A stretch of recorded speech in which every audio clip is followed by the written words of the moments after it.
This will be an example of a face milling cycle on your Milltronics 9000 control. So for this example, we have a piece of stock that's 6 inches by 4 inches by 2 inches thick, and this corner is going to be x0, y0. So let's look at our program. The first event, we define our solid model stock size. Then we have our tool change event. We're going to be using tool number 5, which is a 3/4 inch end mill, 500 RPM, clockwise spindle direction. Now we're going to insert the face milling cycle. So F6 insert, F2 mill, F6 pocket. When you choose pocket, you're going to see this drop down arrow. Select that, and you have these choices of whatever geometry your pocket is, whether it be a circle, rectangle, polygon, slot, or facing. Let's choose facing. Z-pierce feed rate, that's going to be in inches per minute. So we'll give it 100 inches per minute.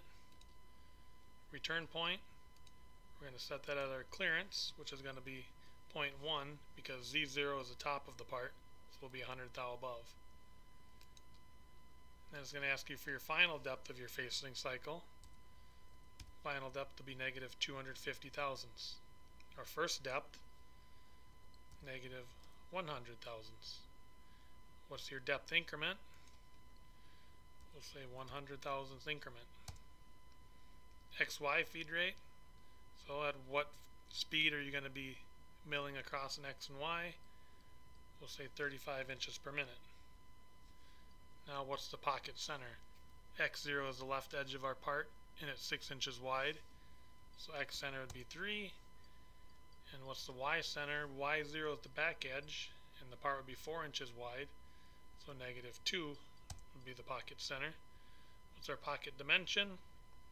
If our plate is 6 inches wide and we want to face the entire top, we'll say 8 inches by 4.5, just to give enough overlap to clean up the whole part. What's your cut width? We'll say we're going to go with the 1/2 inch width of cut. The comp is on. Select F1 store. Now press escape twice until you see preview. Preview your tool path.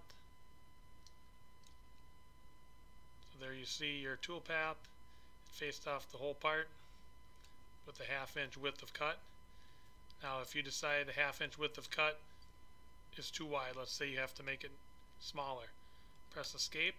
You're right back to your facing event. Select F1 edit.